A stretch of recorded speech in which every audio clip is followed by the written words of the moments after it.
Assalamualaikum warahmatullahi ta'ala wabarakatuh. Bismillahirrahmanirrahim. Alhamdulillahi rabbil alamin.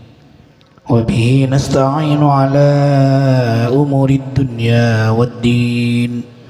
Wassalatu wassalamu ala ashrafil anbiya'i wal mursalin Sayyidina maulana Muhammadin wa ala alihi wa sahbihi ajma'in.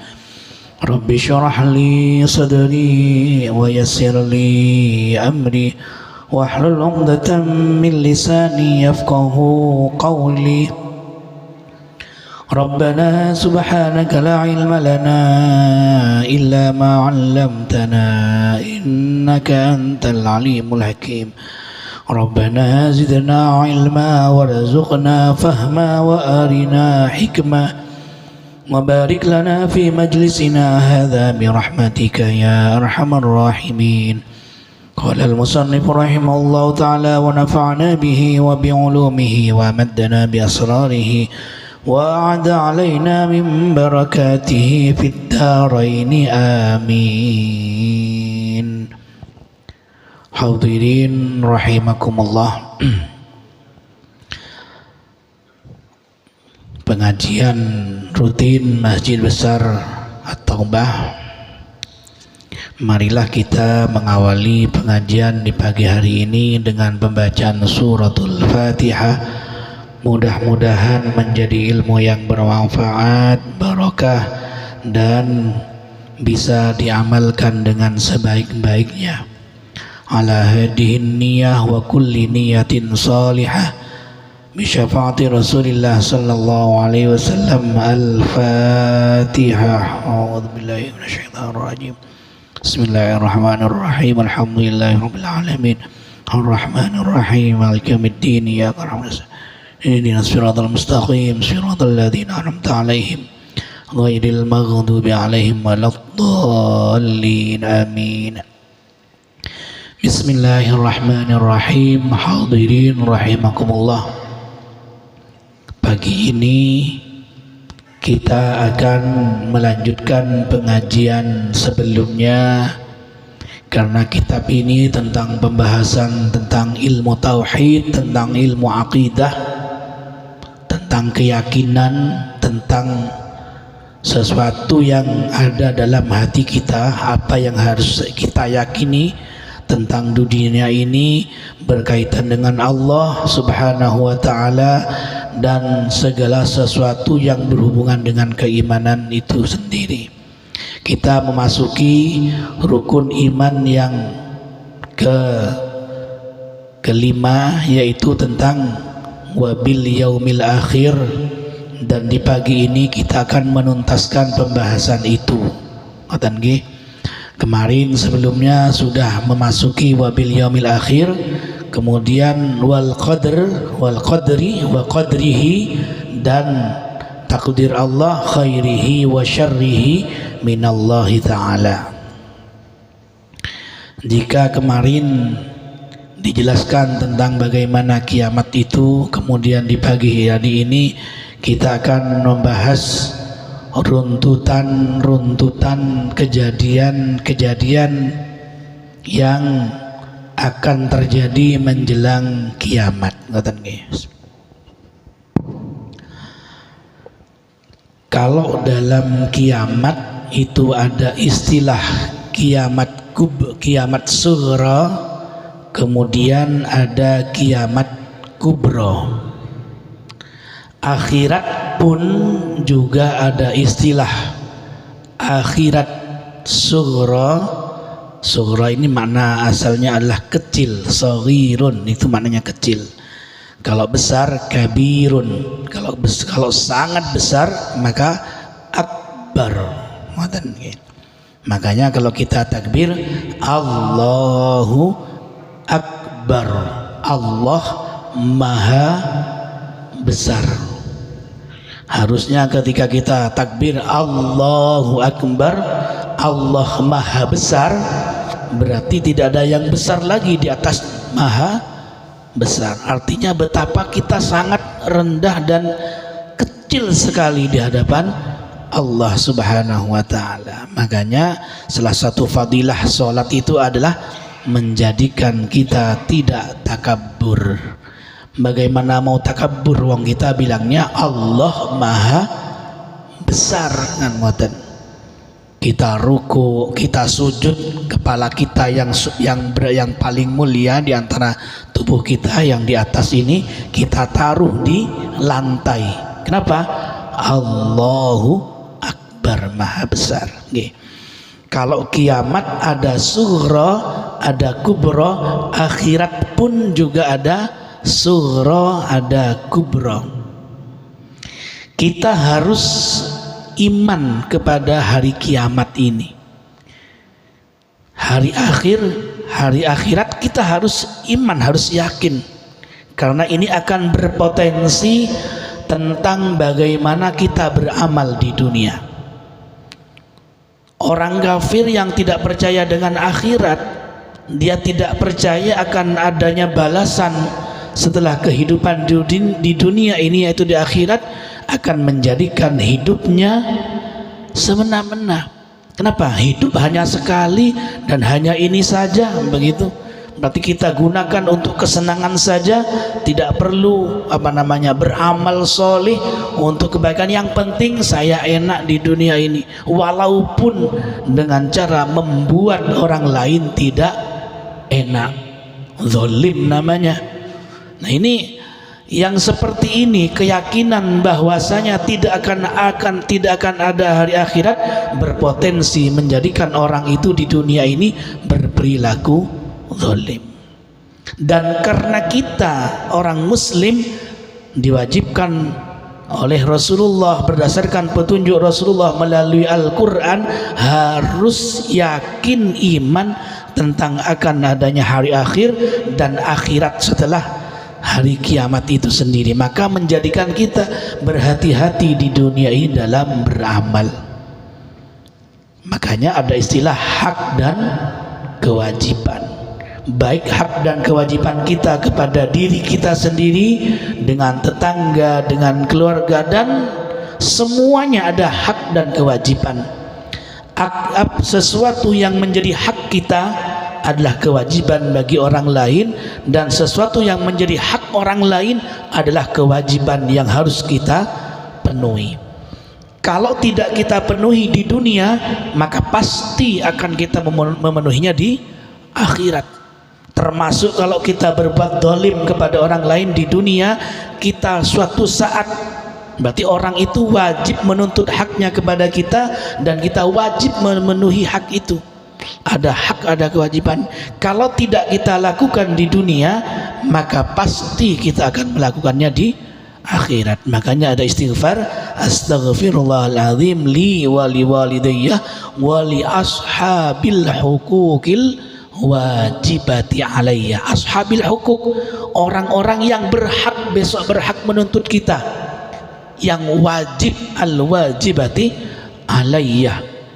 Walaupun itu keluarga kita, anak kita, istri kita, suami kita, suatu saat kalau memang kita di dunia tidak pernah melakukan kewajiban kita sebagai suami, sebagai istri, dan juga sebagai orang tua kepada anak, maka orang yang punya hak itu di akhirat akan menuntut kepada kita. Bagaimana? Karena kita wajib memenuhi ketuntutan itu. Kalau tidak, ya maka itulah yang kemudian bisa terseret ke neraka. Itu juga ada. Itulah hak dan kewajiban. Suami punya kewajiban kepada istri, kewajiban yang menjadi hak istri. Istri punya kewajiban yang menjadi hak suami. Maka jangan menuntut kewajiban orang lain kalau hak kita, jangan menuntut hak kita yang menjadi kewajiban orang lain kalau kita tidak memenuhi kewajiban kita kepada orang lain. Makanya jangan banyak menuntut hak, tapi koreksi kewajiban kita kepada orang lain. Orang tua kepada anak-anak, haknya adalah pendidikan. Orang tua wajib memenuhi hak itu sendiri. Hadirin rahimakumullah. Tentang pembahasan hari kiamat ini biar kita hati-hati dalam beramal. Kenapa saya membahas tentang hak dan kewajiban? Kita punya tetangga yang mungkin kita nyetel musik kegeden, ini musik saya, rumah saya, yang mendengar telinga saya, apa urusannya dengan orang lain? Kalau sampai mengganggu lah, ini mengganggu. Bahkan dalam kitab itu ada pembahasan ngaji saja, kalau itu mengganggu orang tidur, yang diganggu orang tidur ini bukan orang sadar, itu tidak boleh begitu. Dalam pembahasan usul fikih ini saya bawa sedikit. Khitab perintah Allah, syariat Allah datang nyampe kepada orang yang berakal. Berakal itu berarti kalau manusia itu hidup berarti sadar. Ngoten nggih, sadar. Khitab Allah, syariat Allah, perintah atau larangan Allah tidak masuk kepada orang yang sedang posisi tidak sadar. Paham tidak sadar nggih? Makanya dalam usul fikih itu dibahas gini. Kalau ada orang tidur sebelum subuh, tidurnya sebelum subuh ini, maka kewajiban melakukan subuh masih belum wajib. Kenapa? Karena memang belum subuh. Kalau ada orang meninggal sebelum subuh, dia tidak akan disiksa karena tidak sholat subuh. Belum subuh kok. Kenapa? Karena subuhnya belum masuk. Ada orang meninggal jam 3, jam 2, dia tidak akan disiksa karena tidak sholat subuh. Yang setelahnya tidak mungkin. Subuhnya belum. Lah, kalau subuh masuk azan Allahu Akbar, maka perintah subuh masuk bagi orang yang saat itu sedang sadar loh nggih. Sedang sadar ini kenapa? Berarti tidak tidur. Tidak tidur. Loh, kalau tidur bagaimana? Nah, kan ngoten nggih. Kalau tidur bagaimana? Makanya usul fikih ini membahas seasal-asalnya. Terkadang perlu kita bahas usul fikih. Ketika adzan subuh, posisi jenengan pas tidur, kewajiban tidak masuk. Jadi saya sampaikan posisi tidur tidak sadar. Beda dengan ketika Allahu Akbar kemudian sadar, no adzan, itu namanya sudah sadar, kewajiban masuk. Lah, kalau posisi adzan jenengan kok belum bangun, tidak sadar sama sekali, baru bangun jam 7 atau jam 8, maka tidak sholatnya di waktu subuh masuk sampai jam 7 tidak dosa, kata fikih. Tidak dosa. Tertundanya sampai jam 7 tidak asal baru bangun jam 7. Berarti jam 7 itulah perintah sholat subuh wajib. Lah, kalau tidur lagi, lah ini dosa namanya. Kenapa? Wong kewajiban sudah masuk loh, kok ditinggal. Sama dengan ketika tadi adzan Allahu Akbar loh, adzan. Pas sampean tidur lagi, tidurnya dikatakan meninggalkan kewajiban. Kenapa? Ketika sadar kewajiban masuk. Seseorang tidak dikatakan meninggalkan suatu kewajiban kalau kewajiban itu tidak wajib. Nih, saya ulang. Seseorang dikatakan meninggalkan kewajiban kalau wajib dulu. Kalau belum wajib berarti belum dikatakan meninggalkan kewajiban. Nih, orang melanggarkan karena dua sebetulnya. Wajib ditinggalkan, haram dikerjakan. Hukum kita ada 4, wajib, sunnah, mubah, ada 5, wajib, sunnah, mubah, tengah-tengah, makruh dan haram. Sebetulnya jalan menuju surga lebih banyak.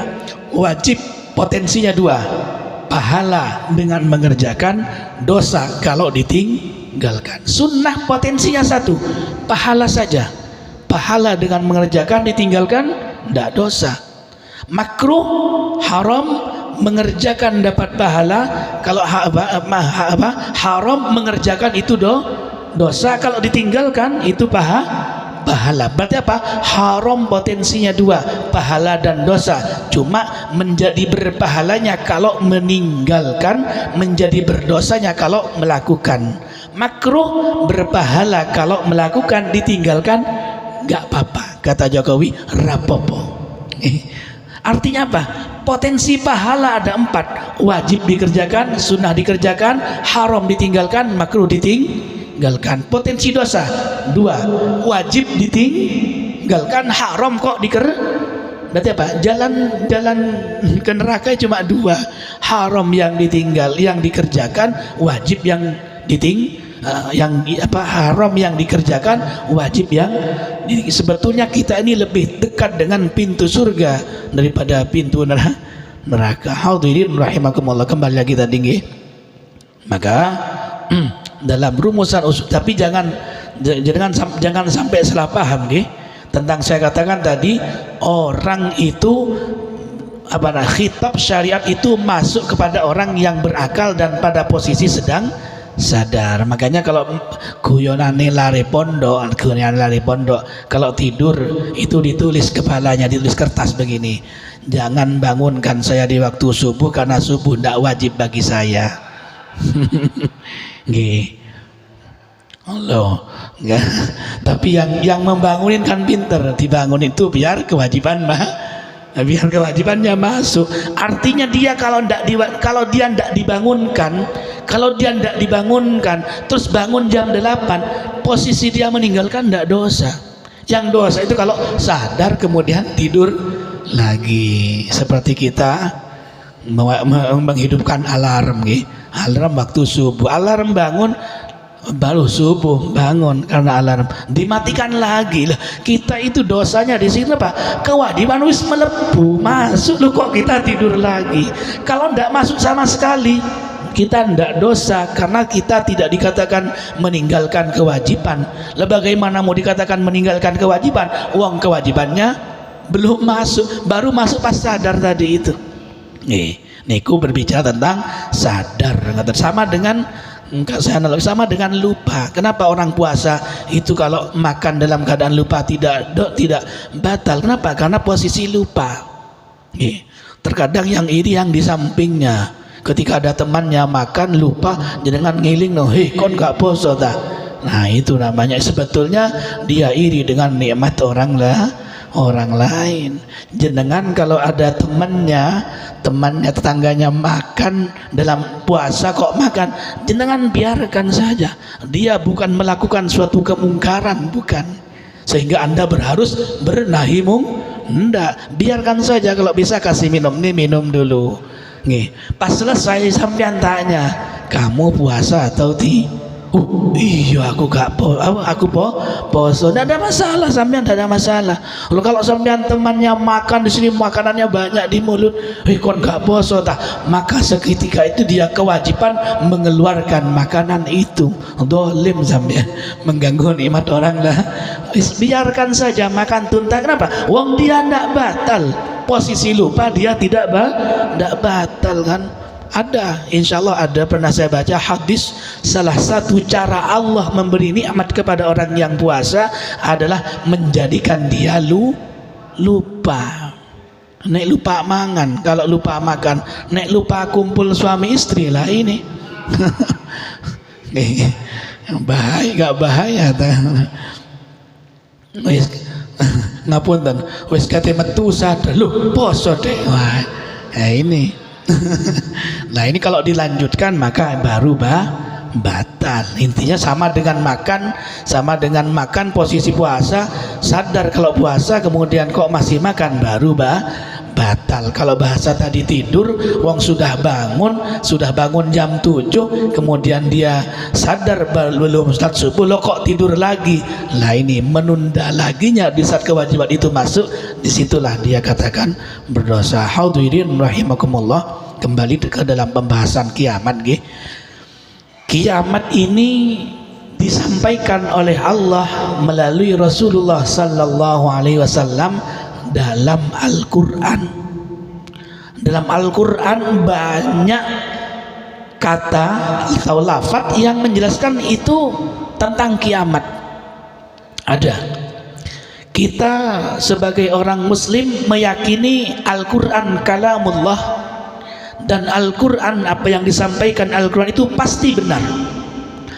Dari dulu mulai adanya Al-Quran sampai sekarang, yang disampaikan Al-Quran tidak pernah salah. Tidak pernah salah. Al-Quran pembahasannya sangat luas sekali, karena memang rumusan hidup, kitab rumusan bagaimana kita menjalani hidup ini. Makanya kalau kita berbicara Al-Quran, Al-Quran itu tentang apa?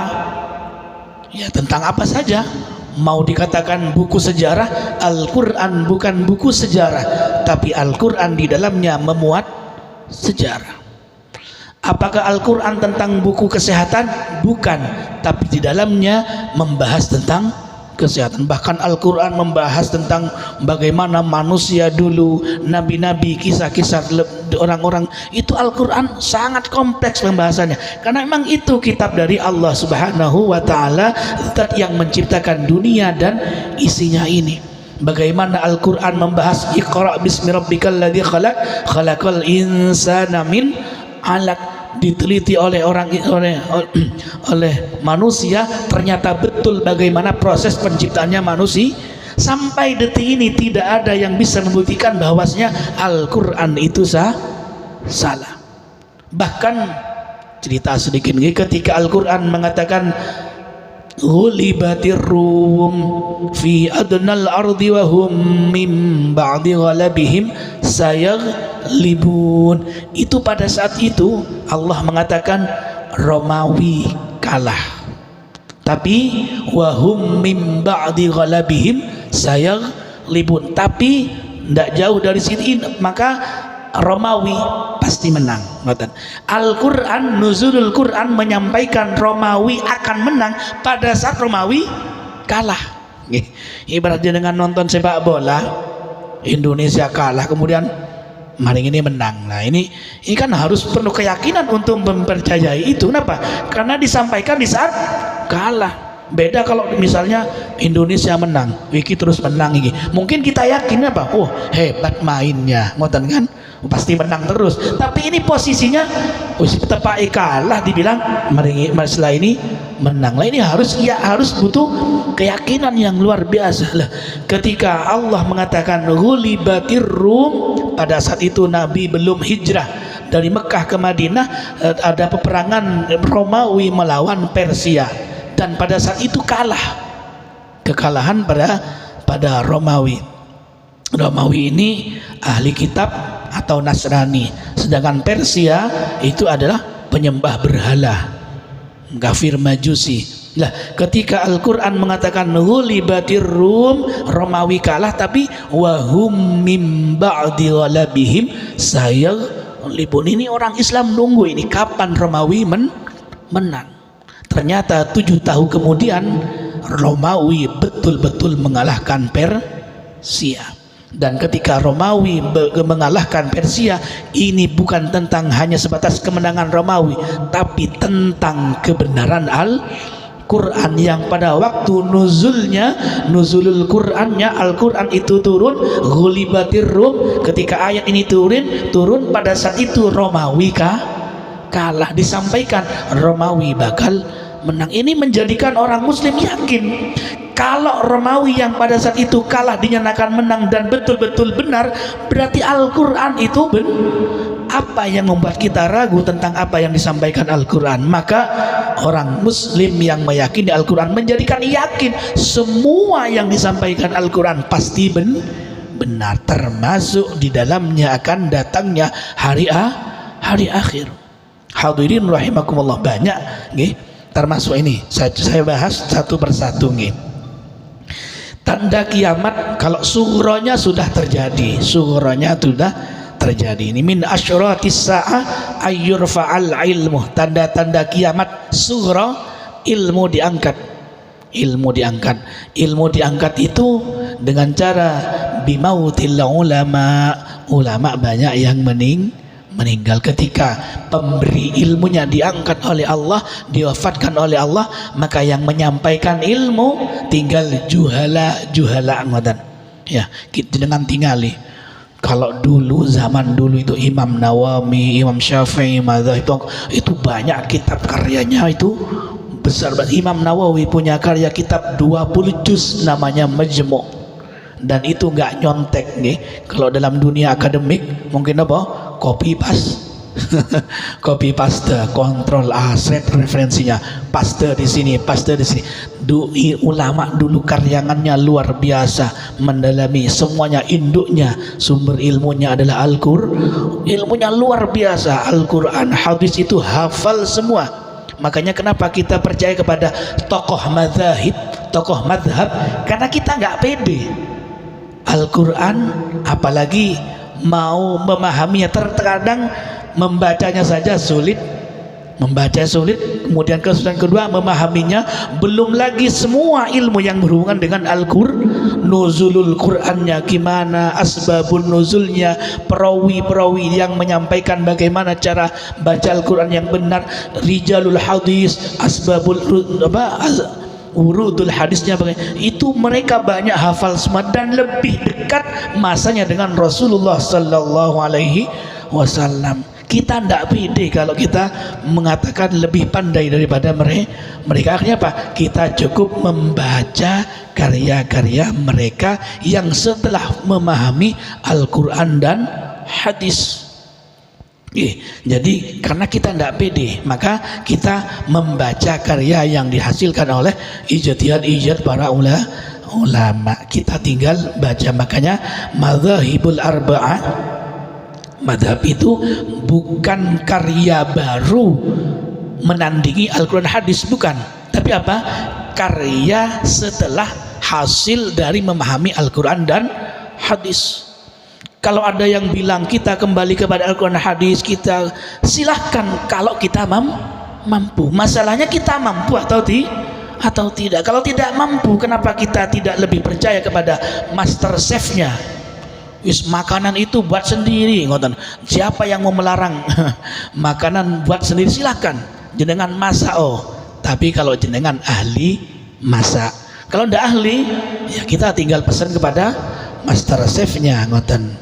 Kalau ndak ahli, kita buat nasi goreng malah nasinya jadi agak nasi goreng kan begitu, malah nasi jadi yang lain, minta rawan jadi gulai jadi soto dan lain-lain. Kenapa? Karena kita nggak ahli, atau kadang jadi rasa yang nggak jelas, ini rasa apa kan buatan. Kenapa? Karena kita ndak ahli. Lah kalau kita ndak ahli, kita tinggal pesan ke yang ahli. Sama dengan ketika tokoh-tokoh ulama dulu itu menciptakan pengetahuan, bukan menciptakan hasil dari ijtihadnya, kemudian beliau tuangkan dalam karya-karya kitabnya. Makanya kata Nabi, ahlus sunnah wal jamaah. Sunnah niku sunnah Rasulullah sallallahu alaihi wasallam, wal jamaah ini adalah ashab, sahabat-sahabat Nabi dan orang-orang yang dekat masanya dengan Nabi. Jenengan kalau mendengarkan cerita tentang Syekhuna Khalil misalnya, lebih percaya mana dengan orang yang menyampaikan, orang itu lebih dekat masanya dengan Nabi wong biyen dengan orang-orang sekarang. Maka secara ilmu sosial kita lebih yakin dengan orang-orang yang lebih dulu, yang mungkin nututi masanya dengan Syekhuna Khalil, atau dengan yang generasi yang tidak jauh dari daripada generasi muda yang mungkin dia jaraknya lebih jauh. Nabi mengatakan begini, khairukum qarni, sebaik-baiknya sebaik-baiknya kalian adalah qarni, masaku. Tsummal ladzina yalunahum, kemudian orang yang bersamanya, menyertainya dan menyertainya. Jadi yang tidak jauh dari Nabi. Maka semakin masa maka secara ilmu semakin diangkat ilmunya Allah di muka bumi ini. Makanya salah satu tanda kiamat adalah ayyurfa'al ilmu, diangkat ilmu itu.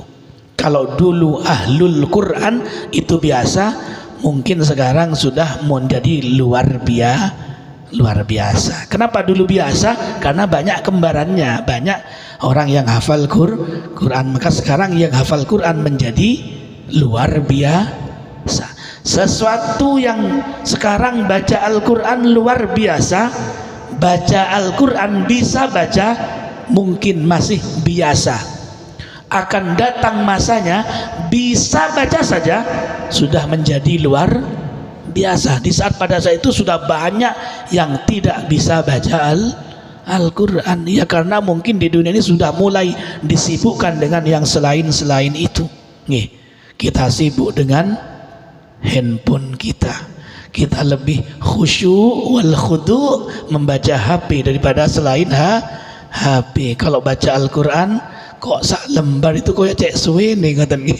Tapi kalau baca HP, Facebook, al-Facebook wal Instagram, al-mid as-sosmidatu sab'atun katanya. Sosmed itu ada 7. Facebook, al-Facebookatu wal WhatsApp wal Instagram itu Instagram sekarang sudah nambah itu TikTok dan banyak sekali, dan banyak manusia menjadi gila di depan TikTok itu. Oke, prinsipnya orang ini TikToker katanya, pertahankan gilamu di saat warasmu sudah tidak dihargai lagi. Itu prinsipnya katanya. Banyak manusia memang jadi gila di depan tinggal. Pertahankan gilamu di saat warasmu tidak dihargai lagi, karena sebagian orang lebih senang melihatmu gila daripada kamu waras, dan pada saat itu kamu menyenangkan orang lain dengan cara yang tak biasa. Apa? Menjadi gila. Wes, kalau sudah seperti itu sudah lupa dengan urusan akhirat, sudah lupa demi yang namanya uang. Nah, ad-dunya bil fulus la bil fulus alamatul mamfus. Kalau tidak ada fulus, mampus semua katanya, seperti itu.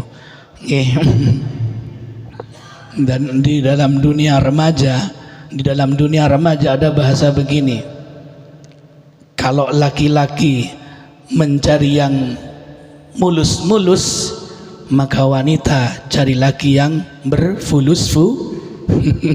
berfulus-fulus. Makanya wanita suka dengan laki-laki yang serius, bukan misterius, apalagi modus. Ngoten. Itu kan wanita kan ngoten nggih. Sebagian wanita ngoten mawon, tidak semuanya. Memang fitrah wanita itu menerima, fitrah laki-laki memberi. Itu memang fitrah ini Allah setting berbeda.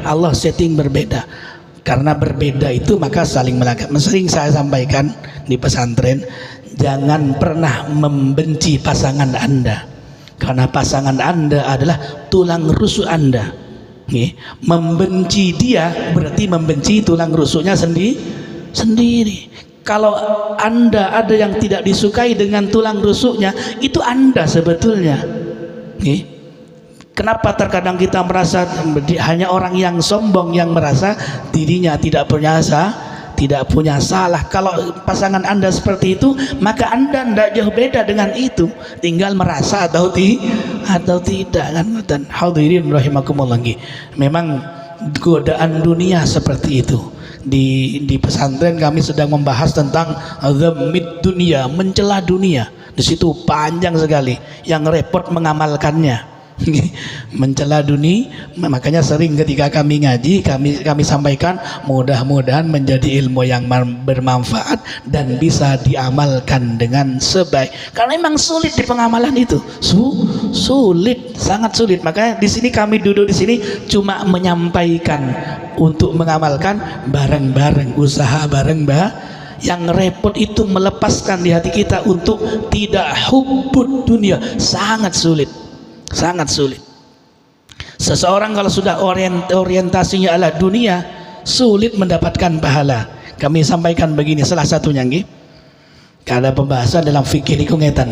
Kalau ada orang meninggal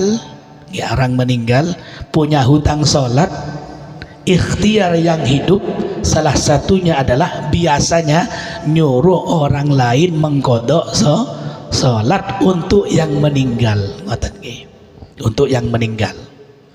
Maka Di fikih itu sebetulnya masih khilaf. Pendapat pertama, ndak usah yang hidup mengkodoi sholatnya untuk yang meninggal, ndak usah. Pendapat pertama. Kenapa? Karena sholat itu ibadah yang tidak bisa dibadali, ndak bisa digantikan, dan Allah Maha tahu apakah dia itu meninggalkannya karena sakit yang tidak, memang betul-betul ndak bisa, atau memang sebetulnya dia bisa tapi malas. Allah Maha tahu. Berarti biarlah menjadi urusan dia dengan Allah. Kalau Allah mengecap berdosa, ya sudah berdosa.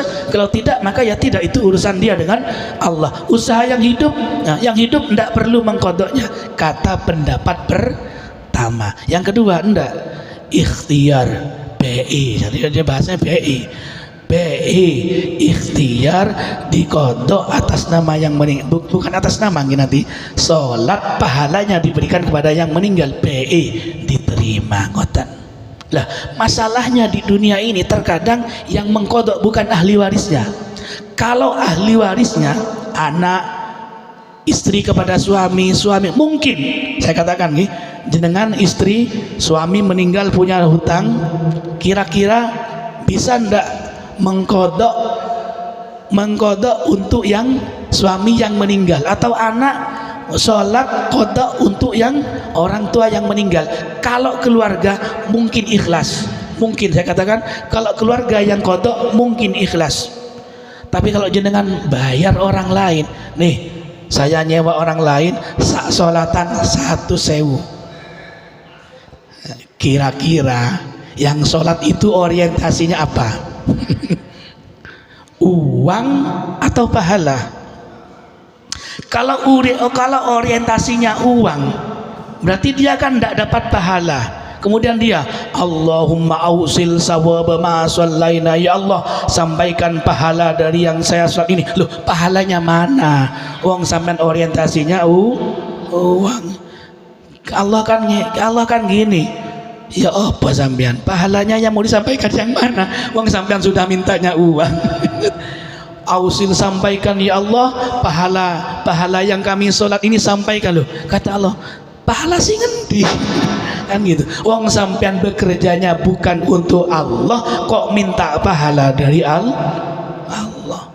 Lah, pahala dari Allah nggak didapat, kok ausil, kok sampai? Kan aneh begitu. Orang itu tidak akan menyampaikan sesuatu kalau dia nggak punya, kan ngoten nggih. Lah, makanya sering ini ditimbang-timbang, tirkah warisannya banyak, mendingan beli tanah sedekah atas nama yang insya Allah itu lebih ikhlas. Ngoten nggih, sampean sedekah jariah beli tanah ini gawe wong tuaku, wong tuaku diutang bae, ini biar mungkin ini jadi amal jariah untuk orang tuh. BI tetap BI juga, karena semua keputusan dari Allah, cuma harapannya lebih, karena kalau tanah ndak ada, ini ikhlas apa ndak tanah ini. Tapi kalau pelaksana tadi itu khawatir, kalau saya sendiri Gus duhur 1 juta, asar 1 juta, langsung punya hutang berapa Pak? Saulan, langsung kebayang sehari semalam sholat 5 waktu 5 juta kali 30, kapan lagi ada? Ngoten. Makanya menghilangkan hubbud dunia di hati sangat sulit. Ciri-cirinya gimana? Dulu pernah saya sampaikan, ciri-ciri tidak ada hubbu itu kalau hilang tidak dicari. Kalau hilang dicari, insya Allah masih ada hubbu di sini, masih ada mahabbah. Punya dicari itu berarti eman. Sama dengan Anda istrinya hilang dicari, karena masih ada hubbu, ada mahabbah di sana. Makanya bapak-bapak kalau ditelepon oleh istrinya, bapak-bapak kalau pergi cangkruan atau kemana-mana ditelepon nang di Mulyo, itu berarti dia merasa kehilangan. Dan seseorang tidak akan merasa kehilangan kalau dia tidak merasa memiliki. Jadi jangan bersyukur ditelepon, alhamdulillah bojoku nelpon seeman nang aku gitu. Daripada sampean nggak ditelepon. Terkadang ada laki-laki itu ketika ditelepon nelpon mana, sebetulnya itu karena yang si wanita mungkin sedang kangen dengan si kaum lelaki. Kita ambil sisi baiknya mawon. Hadirin rahimakumullah. Bismillah. Tanda pertama kiamat surah ayyurfa'al ilmu wa yasbutul jahl. Ilmu diangkat dan kebodohan semakin banyak. Insya Allah di zaman kita sekarang ini sudah mulai ada, tapi tidak begitu parah. Masih banyak orang yang dakwah dalam ilmu agama. Insya Allah masih baik, walaupun yang menyampaikan tidak sealim dulu. Seperti kami sekarang ini, insya Allah masih jauh dengan ilmunya ulama-ulama dulu yang luar biasa. Kalau dulu itu menyampaikan ilmu dengan keikhlasan yang luar biasa. Makanya kalau dengan tinggali masa-masa penjajahan itu, masa-masa Kiai Hasyim Asy'ari dan lain-lain, itu waktu belajar itu tidak banyak karena masih dalam ancaman penjajah. Tapi dengan tinggali banyak melahirkan tokoh-tokoh hebat banyak melahirkan tokoh. Padahal apa? Ada sunan ini banyak sekali. Kenapa bisa melahirkan orang-orang luar biasa? Karena ilmu disampaikan dengan penuh keikhlasan. Kata ulama ada bahasa qaddamat anwarul ulama aqwalahum.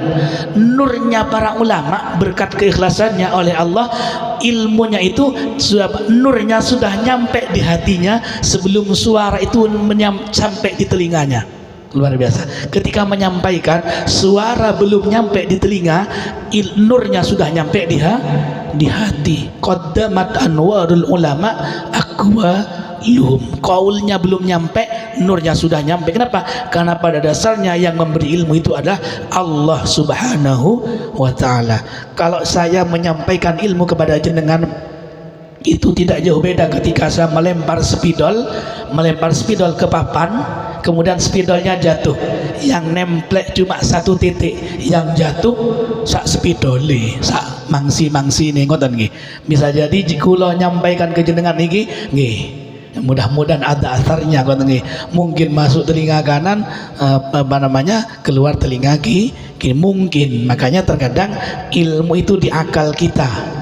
Wasamratul ilmi al-amal, dan buahnya ilmu adalah menjadi amal. Kita ikhtiar masing-masing urusan amal ilmu yang kita pahami ini, kita beramal dengan sebaik-baiknya. Kemudian wa yashrabul khamr merajalela. Kalau zaman dulu istilahnya hanya khamr.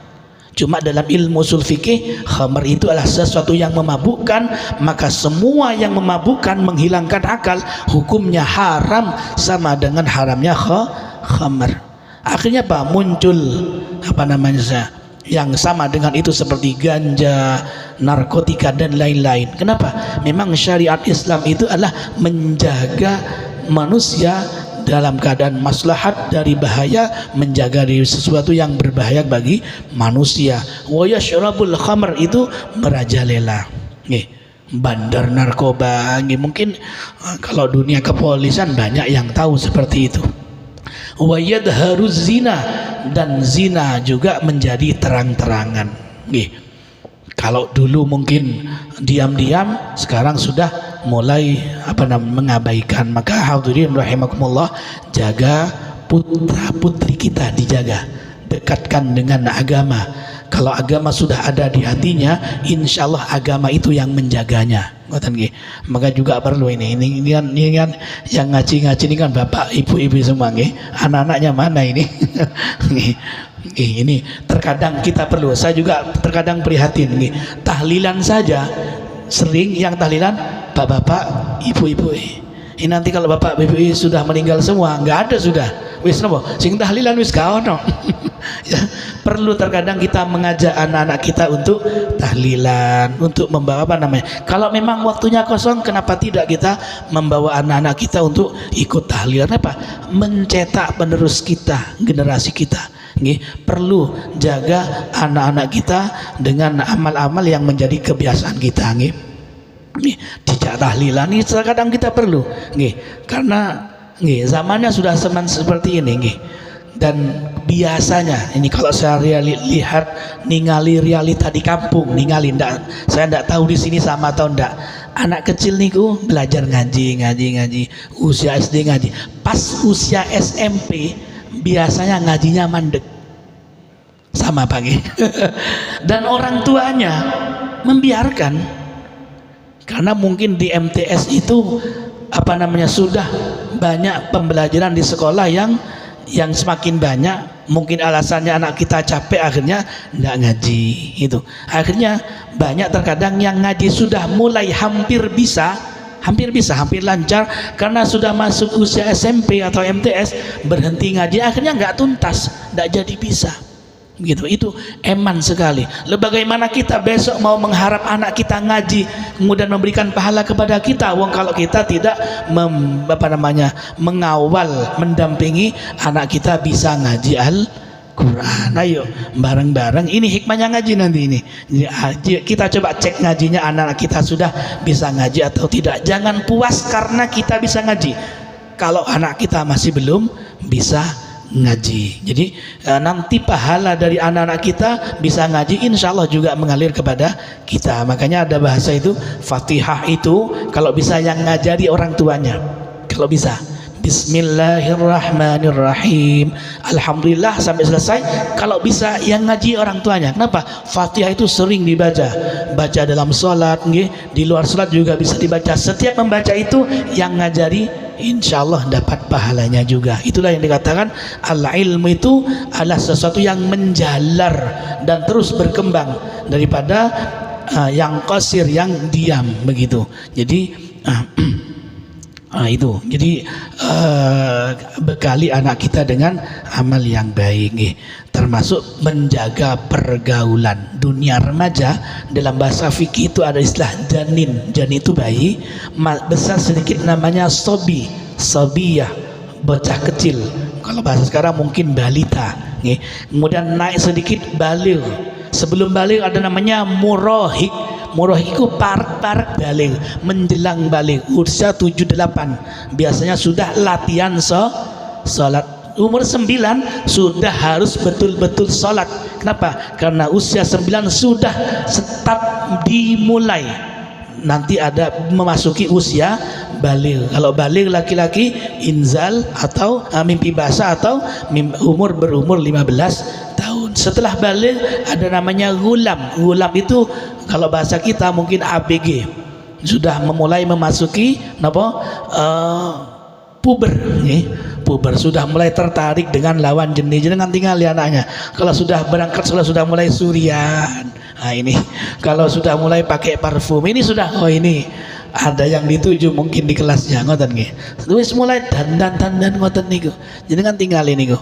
Kemudian setelah usia masa ABG ini yang sulit.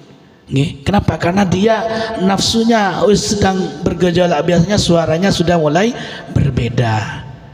Kemudian masuk di atasnya al-fata, menjadi remaja dan pemuda. Di sini sudah waktunya disetting, merencanakan masa depannya. Sekolah untuk ini, jurusan ini masa remaja itu, masa sudah memulai merencanakan masa depannya, enaknya jadi apa. Nah, itu seperti itu, dan terus sampai terakhir masa namanya syekh. Syekh itu namanya syuyukh, itu syekh dalam fikih itu tentang usia yang sudah sepuh 40 tahun ke atas, itu sudah layak dikatakan syekh. Syekh dalam umur, tapi dalam dunia keilmuan syekh itu sudah juga bisa menjadi julukan orang yang sudah matang ilmunya. Makanya Imam Ghazali dikatakan Syekhul Islam. Nah, kalau jenengan dipanggil syekh, ini syekh dalam keilmuan atau syekh karena sudah sepuh, wallahu a'lam. Jangan-jangan karena sudah sepuh. Kemarin saya sampaikan 40 tahun ke atas itu waktunya berkemas pulang, makanya reuninya anak-anak itu kan ngoten. Ketika pertama kan kerja opo, kamu kerja apa sekarang? Reuni kedua anakmu piro, ngoten nggih. Kalau tidak wis kawin apa durung, anakmu piro. Wis lama-lama ketemu reuni lagi, wis duwe mantu piro, ngoten nggih. Lama-lama reuni lagi, teman kita yang meninggal siapa saja, nggih. Yang meninggal siapa? Lama-lama reuni lagi, yang masih hidup siapa saja. Lama-lama reuni lagi, kamu siapa? Ini kalau sudah kamu siapa ini wes sudah pikun sudah ini reoni, tapi tidak tahu kalau itu temannya. Kalau jika mata sudah pandangan mata sudah mulai kabur, pipi sudah mulai kendur, gigi sudah mulai banyak yang gugur, makannya sudah ganti bubur, tidurnya mungkin sampai mendengkur, itu artinya wetengi gede ngoten kan biasanya mendengkur Pak nggih. Biasanya bapak-bapak kalau sudah istrinya nggak hamil berarti bapaknya yang hamil nggih. Maka usia kita sudah berada di ujung umur, maka hiduplah yang teratur, jangan banyak ngelantur, jangan takabur nggih. Jangan takabur dengan nikmat Allah, yang banyak syukur, insya Allah di dunia makmur, akhiratnya mujur ngoten nggih. Insya Allah ngoten nggih, atur dunia kita demi akhirat kita. Kemudian wayad haruz zina wa ayyakthurul hajru, dan keempat itu banyak pembunuhan. Ini kalau sekarang sudah banyak nih, dengan adanya media sosial kita mungkin sering mendengar kabar tentang pembunuhan sana sini. Kalau bahasa Madura nopo carok ngoten niku nggih, pembunuhan sana sini itu sudah sering. Kayaknya nyawa itu kayaknya murah sekali begitu, tersinggung sedikit maunya ingin membunuh dan lain-lain. Kemarin itu sempat saya baca berita ada seorang suami membunuh istrinya karena tersinggung disuruh membuat susu untuk anaknya. Suaminya capek-capek pulang cari makanan tidak ada, kemudian dia istirahat. Pas istirahat istrinya bilang buatkan susu untuk anaknya. Si suami tersinggung, kenapa? Capek cari makanan nggak ketemu kok dikongkon maneh gitu. Akhirnya apa? Dia marah sampai membunuh istrinya. Kenapa? Marah itu sudah gelap, itu sudah tidak kelihatan apa yang mana yang haram, sudah tidak ada. Makanya Nabi pesannya la taghdab, jangan marah ya, karena ketika sudah marah gelap sudah, maka apapun bisa terjadi. Suami istri itu mungkin mengalami tersinggung dan lain-lain mungkin ya. Maka terkadang ada yang geprek tembok atau pintu dan lain-lain. Ada yang sampai mukul televisi dan lain-lain. Pas sudah hancur semua, tinggal menyesalnya kan ngoten nggih. Maka kalau marah itu, kalau kata Nabi, marah itu seperti menyurutkan api, menyalakan api, maka sirami dengan wudhu. Kalau posisi berdiri duduklah, kalau duduk maka berbaring tidur. Kalau tidak seperti itu maka berwudhu. Kalau tidak berwudhu maka sholat. Kalau tidak mempan dengan wudhu maka akan reda dengan sendirinya. Jangan kemudian panas dibalas dengan panas, api dengan api, maka akan semakin menjadi. Suami istri kalau yang satunya marah lebih baik mengalah. Mengalah bukan berarti kalah. Terkadang kita diam karena tidak ingin masalah itu tidak terjadi lebih besar. Bijak itu tidak harus dengan reaksi, terkadang dengan diam menjadi solusi dari segalanya. Saya contohkan, terkadang kita diam itu lebih bijak. Contoh ada hewan namanya gajah. Gajah itu mandi di sungai. Setelah bersih dia keluar dari sungai, kemudian ketemu dengan babi yang berlumuran lumpur kotor. Kemudian gajah ini setelah mandi karena ada babi mau lewat, dia minggir. Kemudian si babi dengan sombongnya, lihatlah saya, betapa hebatnya saya. Gajah saja minggir ketika saya mau lewat, gajah saja minggir. Si gajah ditanyakan sama temannya, kamu kenapa kok minggir? Apakah kamu takut dengan babi? Tidak, saya bukan karena takut dengan babi itu. Kalau perlu saya bisa menginjaknya. Kenapa saya pergi ke pinggir? Saya tidak ingin mengotori tubuh saya. Terkadang minggir, mengalah itu agar sesuatu yang negatif dari luar itu tidak nyampe kepada kita. Kalau ada orang lain berbuat negatif kepada kita, terkadang diam menjadi solusinya. Kenapa?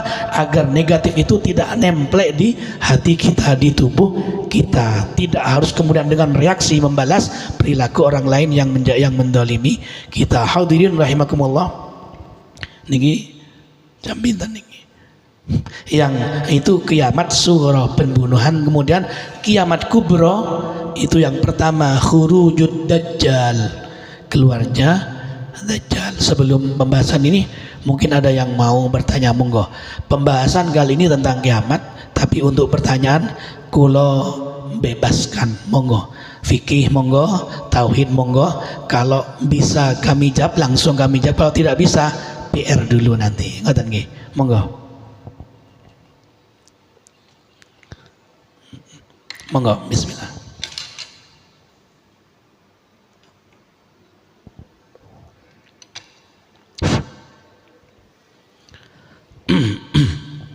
Pengajiannya sudah 1 jam. Saya khawatir kalau semakin lama sesuatu yang baik itu semakin lama terkadang malah tidak semakin baik. Sama dengan dunia. Dunia itu kata ulama kalma'i.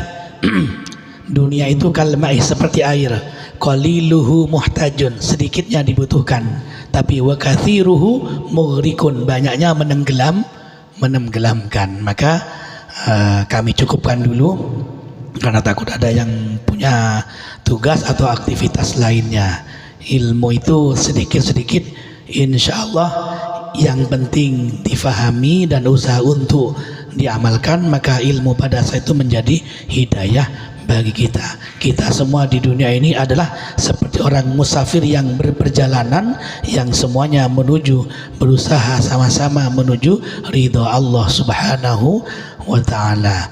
Untuk pembahasan minggu depan kita bahas kiamat kubra dan rentetannya. Setelah itu bahas qadar khairihi wa syarrihi minallah Subhanahu wa ta'ala. Mudah-mudahan apa yang kami sampaikan di pagi hari ini ada manfaat dan barokahnya. Mohon maaf, mulai dari awal tadi suara kami agak bermasalah, tapi mudah-mudahan tetap menjadi kesempurnaan ilmu kita. Kita akhiri dengan doa, subhanakallahumma wa bihamdika asyhadu an la ilaha illa anta astaghfiruka wa atubu ilaik. Dari semua apa yang kami sampaikan kurang lebihnya mohon maaf. Assalamualaikum warahmatullahi wabarakatuh.